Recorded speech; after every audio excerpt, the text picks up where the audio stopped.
দেখো বন্ধুরা, এইটা হচ্ছে একটা রিজনিং। এই রিজনিংটাকে বলা হয় মিসিং নাম্বার। এই মিসিং নাম্বার রিজনিং অনেক পরীক্ষা আসে।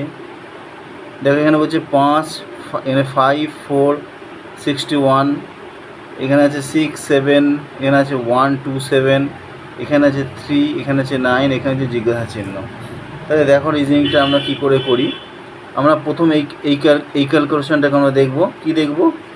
এটা আছে তোমার 5 square plus 4 square plus 5 into 4, এটা যদি আমরা ব্যাকে রাখি ইজুকাল টু 61। তাহলে আমরা পেলাম এই 61টা পেলাম। দেখো এই 61টা এখানে ভোজে গেছে, এই 61টা।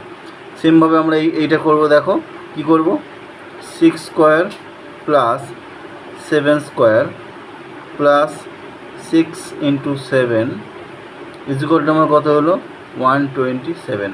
তাহলে আমার এটা বুঝলো। তাহলে এখানে যে আমার জিজ্ঞাসা চিহ্ন, এইটাই আমাকে বার করতে হবে। কীভাবে বার করব?